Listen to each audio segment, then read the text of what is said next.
Spain will not budge, and that's unfair to everyone else, frankly. Those stinging words, allegedly spoken by the President of the United States, have sparked a political firestorm within the North Atlantic Treaty Organization. But is this the real culprit behind the newest wave of tension among more than 30 allied nations? Or is there something bigger at stake? Something so monumental that leaders are calling the upcoming summit in the Netherlands truly transformational? Today, we dive headlong into a high-stakes story of global proportions. Our spotlight is on the clash of beliefs and budgets inside NATO, a powerful defense alliance that has protected borders and brokered peace for more than 7 decades. We will uncover the drama behind skyrocketing defense spending targets, unravel the motivations and reservations of countries that are pushing forward or stubbornly holding back, and ask how these developments might permanently reshape international relations. Get ready, because in this special report, we will examine the reasons why the Secretary General, Mark Rutte, is calling the gathering in The Hague a history-making event. Explore how long-simmering frustrations are coming to a boil under the watchful eye of the United States, and consider how everything from tariffs to national pride might be driving states toward an uncertain future. In this episode, we will investigate the following questions. Why has the Secretary General labeled the summit transformational? Which countries are willing to push their defense spending to new frontiers, and which ones are lamenting that the targets are impossible to meet? And how does the global push and pull of economic challenges, domestic priorities, and external threats factor into a dizzying conversation about forging unity among more than 30 countries? Together, let us unravel these and other mysteries. Our story begins with a whirlwind of activity in The Hague, the Netherlands, the official host of what some are calling the most pivotal NATO meeting in recent years. As leaders from Europe and North America converge on the city, many carry the weight of growing financial commitments on their shoulders. But what exactly is so special about this summit? Well, consider this. Historically, the alliance had a rule of thumb that each member would aim for a minimum of 2% of its gross domestic product for defense expenditures. This was once seen as a daunting threshold. Yet, after the events of the past few years, especially the startling conflict that erupted in Eastern Europe, some leaders are convinced that not 2 but 5% of economic output is the only guaranteed way to preserve stability in an uncertain world. But the transformation in question is not only about hitting bigger numbers, it is about redefining what defense spending truly means in the modern age. In earlier chapters of NATO's history, the bulk of the budget would be funneled into the usual suspects: tanks, aircraft, naval fleets, research for advanced weaponry. However, according to inside sources, an unprecedented strategy might soon become the norm. The alliance is poised to enforce a split approach, a so-called 3.5% for core defense spending, which includes traditional military requirements like hardware, standing armies, and direct battlefield support, along with an extra 1.5% for broader defense-related spending, an umbrella that covers anything from road and bridge upgrades to secure communications networks, digital war readiness, and other infrastructure. The grand total is a staggering 5%. It is precisely this new approach that has inflamed debate throughout Europe and beyond. To the enthusiastic supporters of a tougher stance, nations such as Poland, Germany, France, the Netherlands, and the United Kingdom, these numbers simply reflect the gravity of the global security environment. Over the last few years, the specter of conflict has spread across borders in ways previously unimaginable, and many high-ranking officials worry about scenarios that once belonged in the realm of fiction. Nations close to the heart of the conflict, including certain Baltic states, have echoed those concerns in the strongest terms, arguing that anything less than a full commitment to significant defense measures could spell disaster if fresh hostilities emerge. On the other hand, opponents question whether this runaway increase in percentage points is achievable or even wise, given a world still reeling from economic struggles. Spain is an especially vocal critic. Officials there have labeled the 5% target unreasonable, pointing to the heavy blows their domestic economy has faced in recent years. Spanish political leaders emphasize that their country has social concerns demanding urgent attention, from education to infrastructure to health services that are already under strain. If they were to reallocate funds aggressively to meet the new threshold, critics argue, the social fabric of Spain might tear at the seams. Elsewhere in Europe, silent rumblings can be detected in countries like Belgium and Slovakia, where leaders have raised similar doubts. Their concerns are not about refusing to invest in national and collective security. They simply worry that these extreme spending demands fail to account for varying national realities. But for many watchers, the biggest headline is that the President of the United States is doubling down, turning patience into frustration, and effectively telling allied nations, "Pay up or risk losing our backing." The shift of American priorities away from exclusively European security toward other global affairs, such as the Pacific region, is no secret. But this shift leaves a question mark. How do European powers respond when the most influential member in the alliance is making new demands while pivoting its strategic interests? The tension is underscored by the memory of a volatile NATO summit in the year 2018, when the president's heated demands for greater defense spending nearly drove a wedge through the entire institution. In those days, many world leaders bristled at the blunt style, but the conversation about fair cost sharing found renewed force. That conversation has now exploded in scale, from a long-standing 2% pledge to an eye-popping 5% in a matter of a few years. For some in Washington, that is just common sense, reflecting the hazards swirling on the horizon. For others, it symbolizes an overreach likely to cause more division than unity. At the center of the storm sits the Secretary General himself, Mark Rutte. On the eve of the summit, he was unequivocal in his optimism that the alliance would rise above the storm clouds. Clutching a portfolio of figures confirming which countries have committed to large budget bumps, Rutte called the upcoming conference transformational, though he admitted it would not be easy to reach a consensus. Delegates in The Hague have described the mood as cautiously hopeful, but undeniably anxious. The working session, scheduled to last a few hours, could spark breakthroughs or unravel in dramatic ways. After all, the potential outcomes range from a sweeping endorsement of the 5% target to a toothless, symbolic gesture that might convince no one. The stakes could not be higher. Before we delve deeper, let us take a moment to explore exactly why 5% has become the new rallying cry. One rationale is that as threats diversify, from cyber attacks to hybrid warfare, from ballistic missiles to disinformation campaigns, traditional notions of defense must be broadened. Funding new hardware is critical, but so is preparing domestic economies to handle hacking campaigns, sabotage, or disinformation runs that aim to undermine political stability. In short, a more stable infrastructure can be as decisive as a modern-day missile system. Think of roads and railways that transport critical supplies quickly and safely, or robust communications technologies that defend against infiltration by malicious foreign actors. Many officials are barking that if Europe and its allies do not modernize and expand their spending now, they will remain perpetually vulnerable. Supporters of the move also recall that after the year 2022, many illusions were shattered about the state of post-Cold War European security. When a major power in the East invaded a neighboring country on a massive scale, it exposed cracks not only in military readiness, but in Europe's entire security arrangement. Nations that once felt protected by geography were rattled to discover that conflict can unfold on their very doorsteps, forcing them to wonder, what if a larger confrontation emerges and we are not prepared?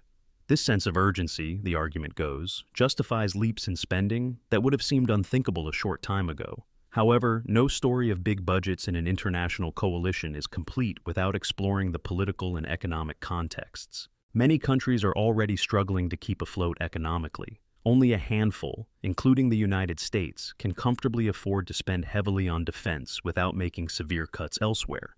And so, we arrive at a philosophical and moral conundrum. Where does national responsibility to provide defense end, and social responsibility to care for citizens begin?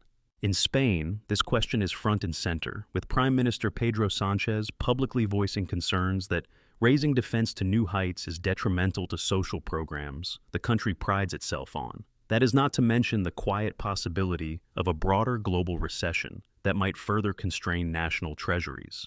Let us not forget that trade wars and tariff standoffs have the potential to upset alliances in more ways than one. As tensions escalate in various corners of the global marketplace, countries unwilling to meet the new 5% demands might find themselves facing economic pressures from outside NATO's typical framework. Everything from cross-border industrial projects to agriculture and automobile exports can be used as leverage in a complicated game of power balancing. While some would call that an undue weaponization of economic policy, others see it simply as tough negotiation, a hallmark of how states ensure compliance when the stakes are as big as national security. Not all NATO members oppose the new benchmarks. For instance, Poland, which shares a border with historically volatile areas, vigorously supports higher spending. If you have been following Poland's defense modernization drive, you know it has poured enormous resources into upgrading its missile systems, strengthening its ground forces, and forging partnerships for more advanced air power. Similarly, the Baltic states, Estonia, Latvia, and Lithuania have endured years of simmering tensions with nearby Russia, prompting their leaders to hail any move that bolsters defense. Quick troop deployments, larger stockpiles of equipment, and robust training exercises might sound expensive, but ask them, and they will say it is the cost of peace. In the run-up to the summit, speculation abounded. Would NATO unify resoundingly around 5%, or would the issue break the alliance, creating regional blocs of enthusiastic spenders and reluctant participants? Secretary General Rutte has privately insisted that the alliance's credibility depends on credible commitments. As the largest spender in NATO, the United States might well decide it has grown tired of carrying so much of the financial load. In that scenario, how would countries with deep vulnerabilities adapt if America turned its focus elsewhere?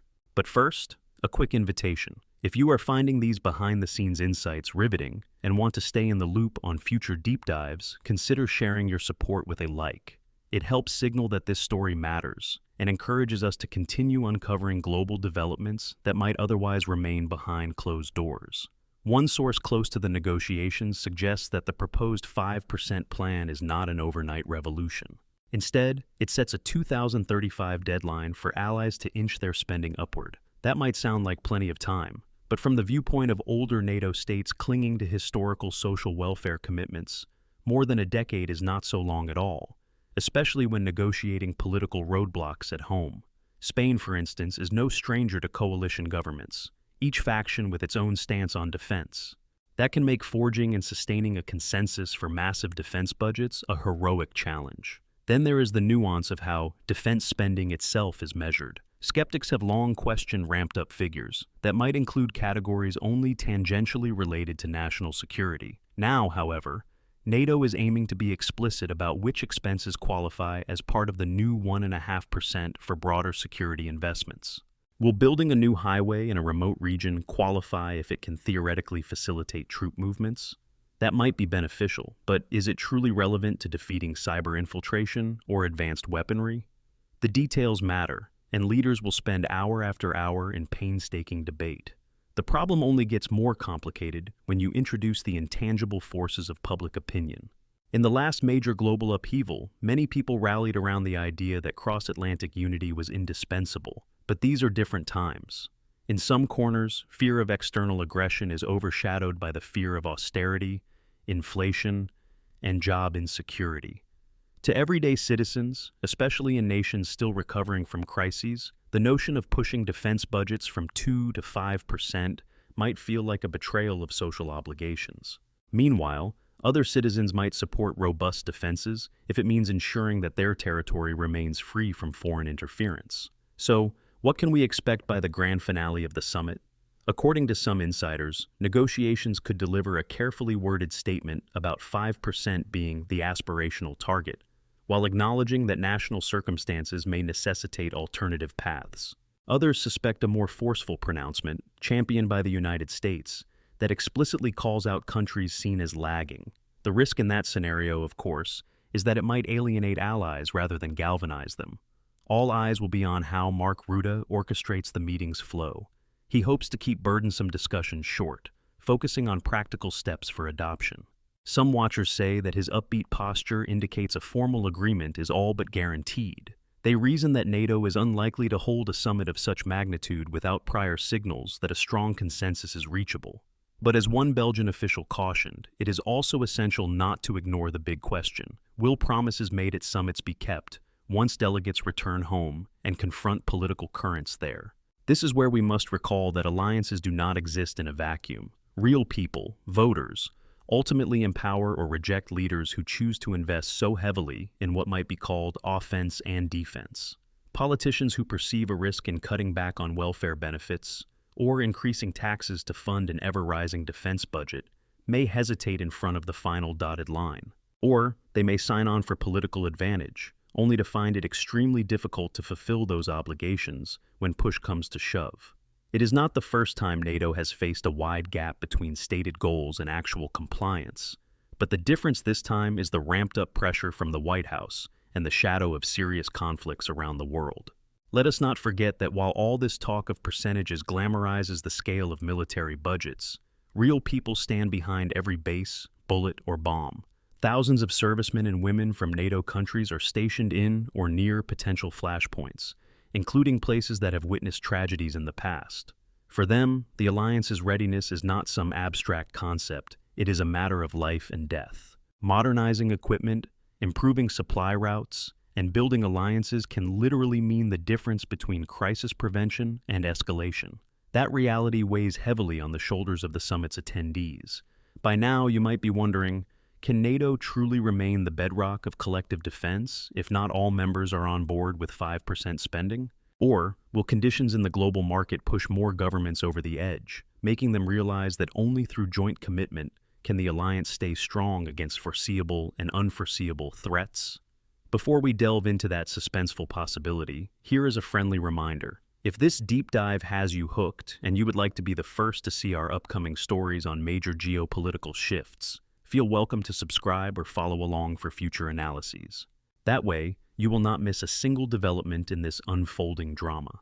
Now, back to the question of unity. Agreements on paper are one thing.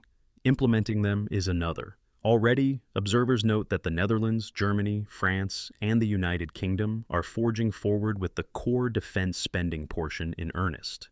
Public discourse in those countries, while not without critique, generally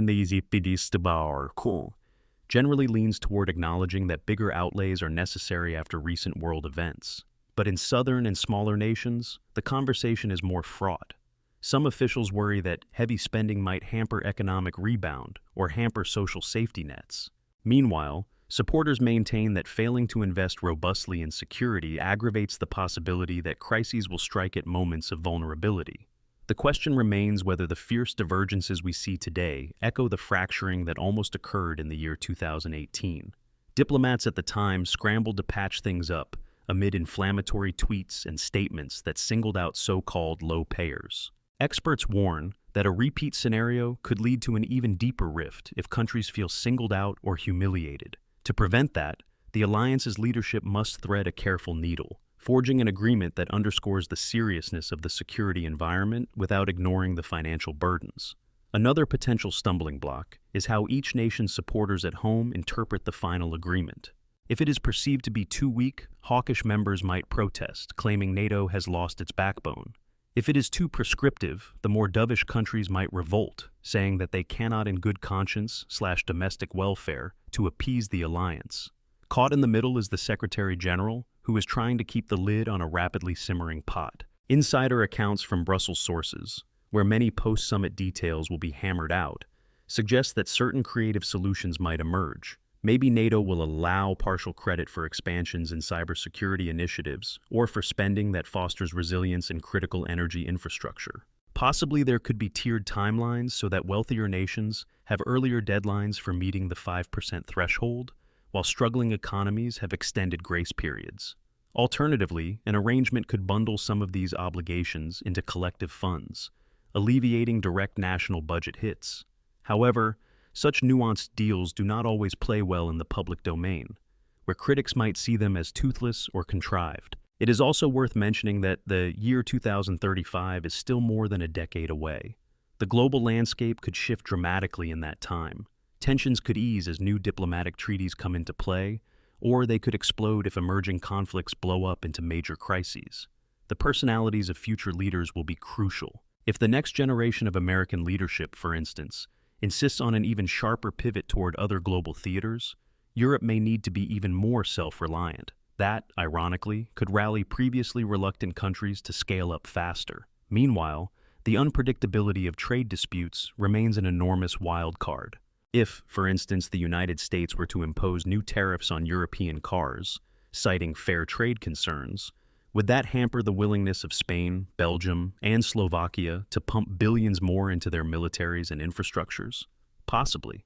Or perhaps facing an economic shock from tariffs might convince them that standing shoulder to shoulder with the alliance is the only feasible route to maintain strong transatlantic ties. The interplay is complex and defies easy predictions. Our best guess is that, at the end of this summit, you will see triumphant headlines announcing a bold, unified mission for NATO, complete with the 5% figure splashed across screens and newspapers around the world. The real question is whether the fine print emerges with enough nuance to keep all members invested. Lean one way, and Spain's voice is left in the cold, risking a public meltdown very much like the standoff of 2018. Lean another way, and hawkish voices call the summit a wasted opportunity to cement Europe's defense posture. The outcome will depend on last-minute negotiations behind closed doors, where top-level diplomats weigh the cost of compromise against the cost of inaction.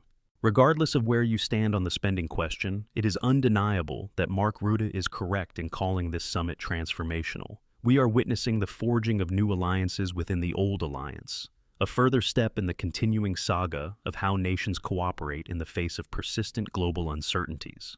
From farmland in southern Spain to technology labs in North America, the reverberations of these decisions will be felt, quite possibly for generations. The only constant is flux, and the only surety is that the debate over shared defense burdens is here to stay. One cannot underestimate the emotional tension that arises when a Secretary General must orchestrate a volatile mix of personalities, from a president known for blunt talk and fiery demands to prime ministers wrestling with fractious parliaments, from hawkish defense ministers to anxious finance ministers counting every penny. But that is the nature of an alliance that spans numerous countries, languages, and political systems. It is messy, but it has endured.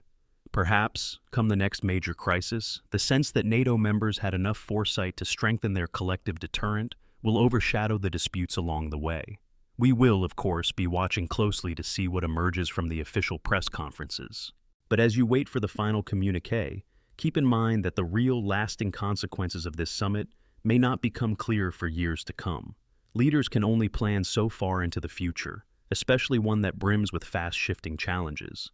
And yet there is something uniquely compelling about watching nearly 36 nations attempt to speak with one voice during a time when global alliances are under scrutiny, economies are in flux, and new threats lurk around every corner. Will the 5% pledge go down in history as the day NATO soared to new heights of unity? Or will it be the wedge that forces some members to second-guess their place in this old but ever-evolving organization? Either way, we are at a moment of decision, one that highlights how intangible promises and hard fiscal realities collide, leaving no country unaffected. Thank you for joining us in exploring these riveting developments. As further twists emerge, be they in negotiations, domestic reactions, or future expansions of the alliance, we will be there, digging deeper and uncovering the untold stories. Stay tuned for the summit's outcome and prepare yourself for the next chapter in NATO's ongoing saga. The show of unity may remain intact, or fresh political cracks may appear, but one thing is certain. In a world filled with complexity, alliances must adapt or risk irrelevance. And that adaptation is what makes this story so fascinating.